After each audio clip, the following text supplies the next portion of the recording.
Sasagot po tayo ng katanungan. Ang katanungan ay ganito. Lalaki siya. Sabi niya, kapatid, gusto kong makipagbalikan sa aking asawa. Kasi ang aking asawa nakikipaghiwalay sa akin na walang dahilan. Yan ang gusto niya makipagbalikan. Kung gusto niyo makipagbalikan sa inyong asawa, alamin mo kung ano ang dahilan kung bakit siya humiwalay sa iyo. Yun ang una mong gagawin. Kasi hindi nakikipaghiwalay ang asawa mo na walang dahilan. Para sa amin, dalawa ang maaaring dahilan. Una, may pagkakamali ka, may pagkakasala ka.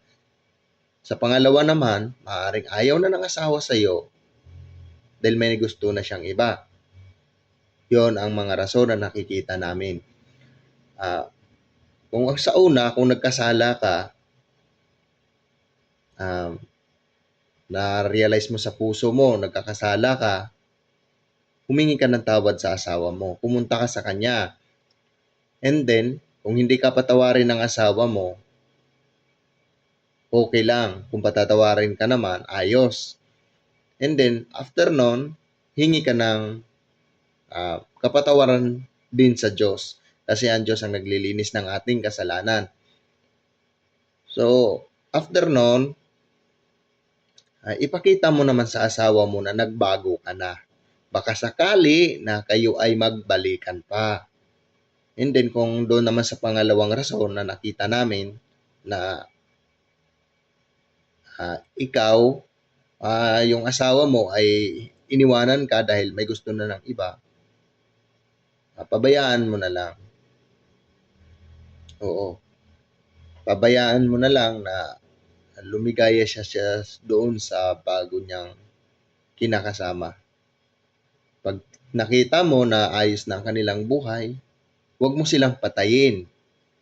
Huwag mo silang gawa ng masama.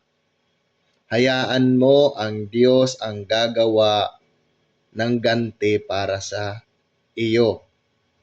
Ang Diyos ang magpaparusa sa pagdating ng panahon sa asawa mo sa pamagitan ng kanyang pangangalunya.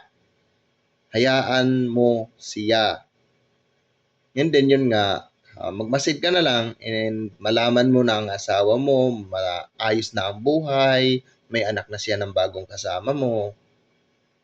Doon, marerekomenda kita na pwede ka na rin mag-asawa. Doon sa tanong mo na pwede mo maipagbalikan sa asawa mo, first of all, kailangan alamin mo ang dahilan kasi hindi na kayo paghiwalay sa iyo ang asawa mo na walang dahilan. Kung ang dahilan ba ay ikaw ay may kasalanan o ang dahilan ba ayaw na talaga ng asawa mo kasi may mahal na siyang iba. Kapatid, maraming salamat at umahaba na. Mag-iingat ka. Bye-bye!